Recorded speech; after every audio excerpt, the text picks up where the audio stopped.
देखने की जरूरत नहीं है, उसको मालूम है कि ये पॉसिबल है। मैंने जो आपको होमवर्क कहा था तो उसका क्या प्रोग्रेस हुआ है? और आपसे बात करते वक्त सर पीछे जो मेरे ये जंग था सर, तिरंगा लगाया था ये वही तिरंगा है। और आप मूंग और मेथी का प्रयोग का क्या है? बहुत अच्छा है सर। मेरे ही क्रूमेट जो मेरे साथ थे साइन करवा के लिख के लेके गए हैं कि जब भी आपका गगनयान जाएगा आप हमें इनवाइट करेंगे और लॉन्च के लिए जल्दी से जल्दी हमें आपके व्हीकल में बैठ के जाना है।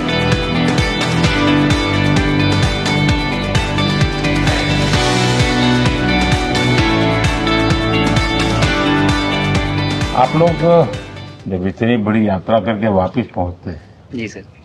काफी कुछ चेंज फील होता होगा। जस्ट मैं समझना चाहता हूँ वो किस प्रकार से अनुभव करते हैं आप लोग? सर जब ऊपर भी जाते हैं तो वहाँ का जो वातावरण है, एनवायरनमेंट है, वो अलग है, ग्रेविटी नहीं है। आप जाते हैं उसमें तो वो सीटिंग अरेंजमेंट वैसा ही रहता है जो वैसे ही रहता है सर। और पूरे 23-24 घंटे उसमें निकालना पड़ता है। हाँ सर, लेकिन एक बार जब आप अंतरिक्ष में पहुंच जाते हैं तो आप सीट खोल के अपना हार्नेस खोल के आप उसी कैप्सूल में आप मूव अराउंड आप जा सकते हैं, इधर उधर चीजें कर सकते हैं। इतनी जगह है उसमें? बहुत तो नहीं है सर, लेकिन थोड़ी बहुत है। मतलब आपका फाइटर जेट का कॉकपिट है उससे तो ज्यादा अच्छा है। उससे तो ज्यादा अच्छा है सर। बट पहुंचने के बाद सर काफी कुछ चेंजेस होते हैं, जैसे पूरा आपका हार्ट स्लो हो जाता है, तो वो कुछ बदलाव होते हैं और वो फिर लेकिन 4-5 दिन में बॉडी आपकी यूज टू हो जाती है, वहां आप नॉर्मल हो जाते हैं। और फिर जब वापस आते हैं तो फिर वही दोबारा से वही सारे चेंजेस आप मतलब चल नहीं सकते वापस आते हैं तो चाहे आप कितने भी स्वस्थ हो। मुझे बुरा नहीं लग रहा था, मैं ठीक था, लेकिन फिर भी जब पहला कदम रखा तो मैं मतलब गिर रहा था तो लोगों ने पकड़ रखा था मुझे। फिर दूसरा तीसरा, हालांकि मालूम है कि चलना है, लेकिन वो ब्रेन जो है वो उसको टाइम लगता है सर वापस समझने में कि अच्छा अब ये नया एनवायरनमेंट है, नया वातावरण है। यानी सिर्फ बॉडी का ट्रेनिंग नहीं है, माइंड का ट्रेनिंग ज्यादा है। माइंड का ट्रेनिंग है सर। बॉडी में ताकत है, मांसपेशियों में ताकत है, लेकिन वो ब्रेन की रीवायरिंग होनी है, उसको दोबारा से ये समझना है कि ये नया एनवायरनमेंट है। अब इसमें आपको चलने के लिए इतनी ताकत लगेगी या इतना एफर्ट लगेगा, वो वापस से समझते हैं सर। सबसे ज्यादा समय से वहां कौन था? कितने समय का? इस समय सबसे ज्यादा समय लोग एक टाइम पे करीब 8 महीने तक लोग रह रहे हैं सर। हाँ, इसी मिशन से शुरू हुआ है कि 8 महीने तक रहेंगे। अभी वहाँ जो लोग मिले आपको? हाँ, उनमें से कुछ लोग हैं जो कि दिसंबर में वापस आएंगे। और आप मूंग और मेथी का प्रयोग का क्या है? बहुत अच्छा है सर। मैं इस बात से बहुत सरप्राइज था कि लोगों को इसके बारे में पता नहीं था, इन चीज़ों के बारे में। फूड बहुत बड़ा चैलेंज है सर एक स्पेस स्टेशन पे। जगह कम है, कार्गो महंगा है, आप कम से कम जगह में ज़्यादा से ज़्यादा कैलोरी और न्यूट्रिशन आपको पैक करने की हमेशा कोशिश रहती है। और हर तरह से प्रयोग चल रहे हैं सर। और इनको उगाना बहुत सिंपल है, बहुत ज़्यादा रिसोर्स नहीं चाहिए स्पेस स्टेशन में। छोटा सा एक आप डिश में थोड़ा सा पानी डाल के उनको छोड़ दीजिए और वो बहुत अच्छे से 8 दिन बाद वो स्प्राउट होना शुरू हो गए थे सर। स्टेशन में ही मुझे देखने को मिले। तो हमारी जो ये टिपिकल जो हमारे कंट्री के ये जो सीक्रेट्स हैं मैं बोलूँगा सर, जैसे ही हमें ये मौका मिला कि हम माइक्रोग्रेविटी रिसर्च में पहुँच पाए, ये वहाँ पहुँच गए। और क्या पता कि ये हमारी फूड सिक्योरिटी प्रॉब्लम को सॉल्व करें, जो कि एस्ट्रोनॉट्स के लिए तो एक तरह से है ही सर स्टेशन में, लेकिन अगर वहाँ सॉल्व होती है तो ये पृथ्वी पे भी लोगों के लिए फूड सिक्योरिटी की प्रॉब्लम सॉल्व करने में हमारी मदद कर सकती है। पहला एक बार एक कोई भारतीय आया जी सर, तो भारतीय को देख करके उनके मन में क्या रहता है, क्या पूछते हैं, क्या बात करते हैं ये बाकी जो दुनिया के देश के लोग होते हैं? जी सर, मेरा पर्सनल अनुभव जो रहा है सर पिछले 1 साल में, मैं तो जहाँ भी गया, जिससे भी मिला, सभी लोग बहुत खुश हुए मुझसे मिलके, बहुत एक्साइटेड थे बात करने में, आके मुझसे पूछने में कि मतलब आप लोग क्या कर रहे हैं, कैसे कर रहे हैं। और सबसे बड़ी बात ये थी कि सबको इसके बारे में मालूम था कि भारत स्पेस के क्षेत्र में क्या कर रहा है, सबको ये इस बारे में जानकारी थी। और सब मुझसे ज़्यादा तो कई लोग थे जो गगनयान के बारे में इतना एक्साइटेड थे, जो आके मुझसे पूछ रहे थे कि आपका मिशन कब जा रहा है। एंड मेरे ही क्रूमेट जो मेरे साथ थे मुझसे साइन करवा के लिख के लेके गए हैं कि जब भी आपका गगनयान जाएगा आप हमें इनवाइट करेंगे और लॉन्च के लिए, और उसके बाद जल्दी से जल्दी हमें आपके व्हीकल में बैठ के जाना है। तो मुझे लगता है सर कि बहुत ज़्यादा उत्साह है ये सारी आपको टेक जीनियस के रूप में बुलाती थी, क्या कारण?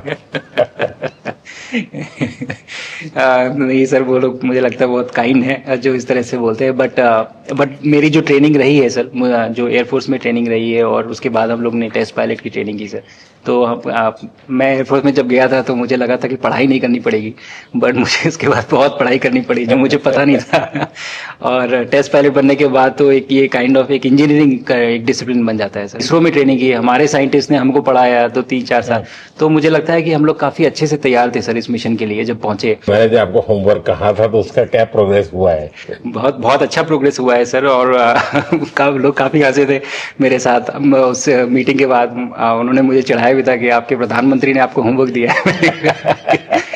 दिया तो है, और बहुत जरूरी है सर। हमें इस बात का आभास था, मैं गया ही इसलिए था।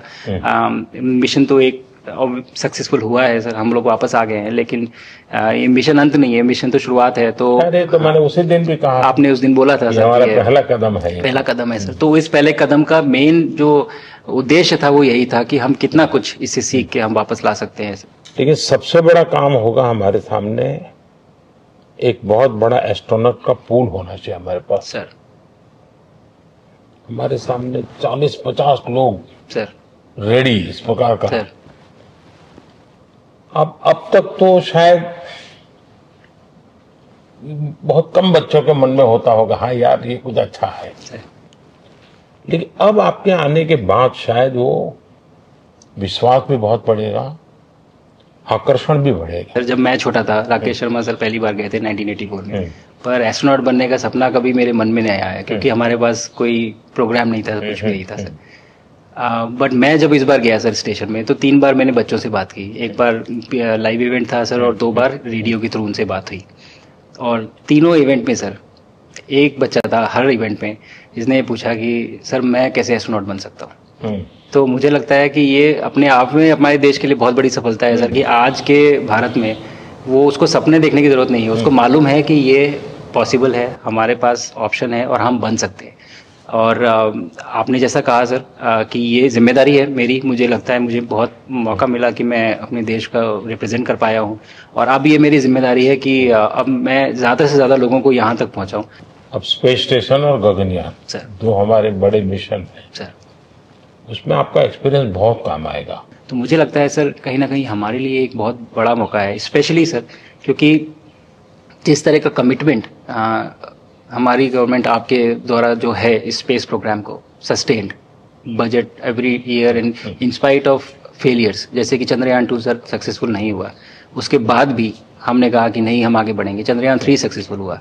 ऐसे ही फेलियर होने के बाद भी अगर इतना सपोर्ट मिल रहा है और ये पूरी दुनिया देख रही है सर, तो कहीं ना कहीं सर हमारी इस समय क्षमता भी है और इस समय पोजीशन भी है, तो हम यहाँ पे एक लीडरशिप रोल एक्वायर कर सकते हैं सर। और एक बहुत बड़ा एक टूल होगा अगर एक ऐसा स्पेस स्टेशन जो लेड बाय भारत बट बाकी लोग आके उसका हिस्सा बने। मैंने सुनी सर आपने जो आत्मनिर्भरता इन स्पेस मैन्युफैक्चरिंग वाली आपने बात की थी सर, तो ये सारी चीजें एक ही तरह से जुड़ी हुई है। जो विजन आपने जो अभी दिया है हमें ये गगनयान का और बैस का और फिर मून लैंडिंग का सर, बहुत बड़ा ड्रीम है सर। हम अगर आत्मनिर्भर बन के करेंगे तो अच्छा करेंगे। बिल्कुल सर। मैंने काफी सारी चीजें सर स्पेस से फोटोग्राफ वगैरह कोशिश की भारत की लेने की। तो ये भारत यहाँ से शुरू से ये ट्रायंगल, ये बैंगलोर है सर, ये हैदराबाद क्रॉस हो रहा है, और ये जो फ्लैश आप देख रहे हैं सर ये सारी बिजली चमक रही है सर, जो पहाड़ों में हो रहा है सर। और ये क्रॉस होते ही जो डार्क एरिया आता है सर ये हिमालय आ जाता है, और ये ऊपर की तरफ जो जा रहे हैं सर ये तारे हैं सारे, और ये क्रॉस करते ही ये पीछे से सूरज आ रहा है सर।